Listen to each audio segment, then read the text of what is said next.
Mas há certo perigo também. E é por isso que a NOAA iniciou operações de clima espacial.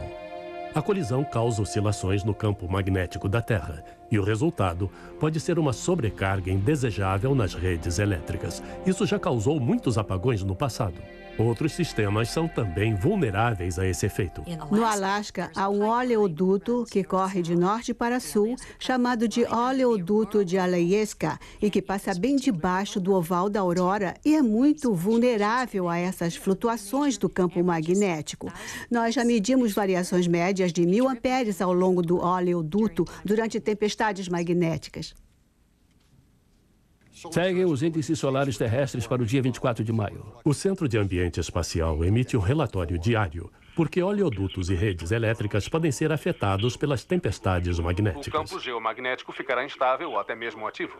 O lado interessante dessas correntes é que elas são globais. Não há como se esconder delas. Não há onde se esconder. Somos totalmente dependentes da radiação benigna do Sol. E hoje que o aquecimento global preocupa todos nós, os pesquisadores estão revendo as mudanças climáticas do passado. Olha como a estratigrafia está marcada aqui. E começam a duvidar da confiabilidade de nosso forno solar. Uma indicação de que o Sol pode ter influenciado o clima ocorreu na curta era glacial, que foi a época no século XVIII, durante a qual sabemos que o rio Tâmisa, que cruza Londres, ficou congelado. E na época não ocorreram manchas solares. E isso se passou durante 70 anos. As pessoas procuravam manchas solares e não as encontravam. E será que quando não há manchas solares a temperatura cai? Não sabemos, mas é uma possibilidade que nos intriga.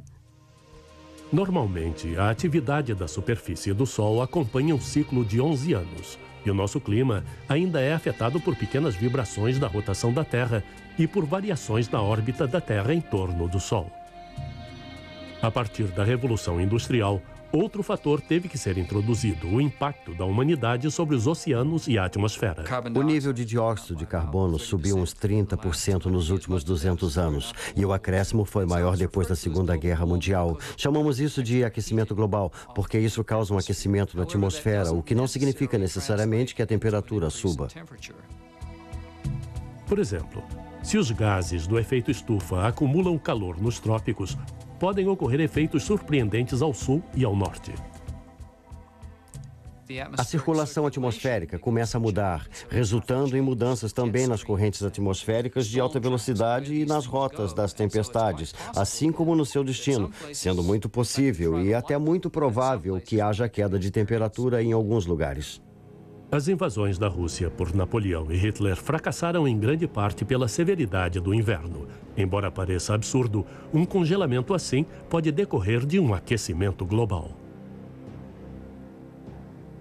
Ele pode causar uma repetição do que ocorreu durante a era glacial. Pode produzir uma grande e repentina mudança no clima em todo o mundo, o que iria complicar uma situação que já é bem complicada.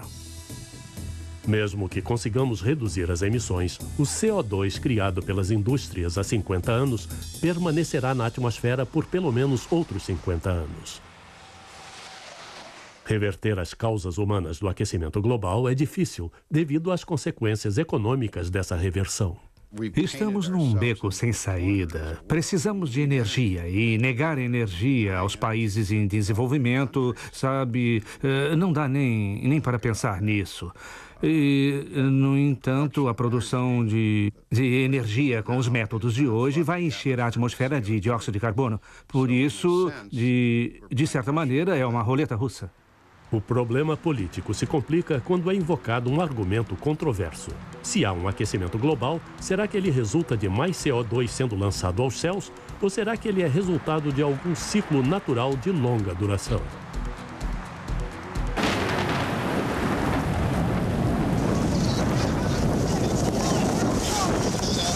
Com o crescimento da população da Terra, as mudanças climáticas terão um impacto cada vez maior.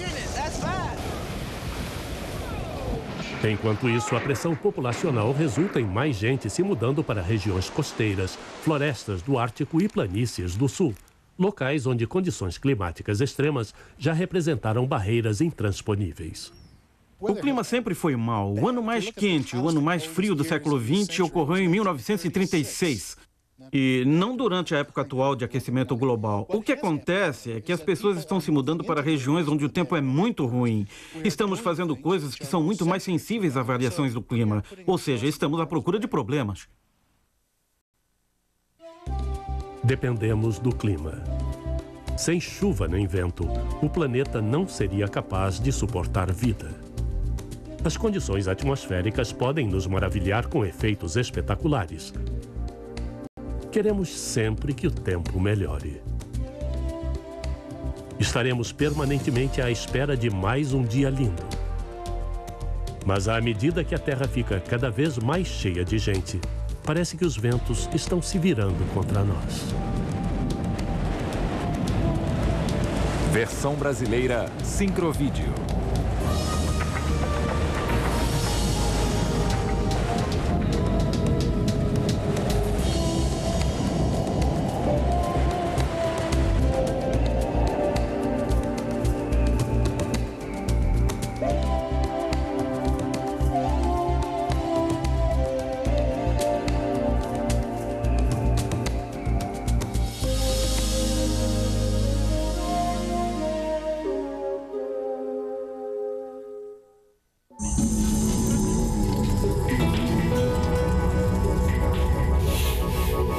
A seguir, o fascinante meio ambiente em A Trama da Vida. Existe um lugar onde os segredos do passado são revelados. Os mistérios das mais antigas civilizações trazidos à luz. E as incógnitas encontram respostas. Os povos da antiguidade têm muito para ensinar. E nós, muito para aprender. Vozes do Passado. Hoje às 9 da noite, no Discovery Channel.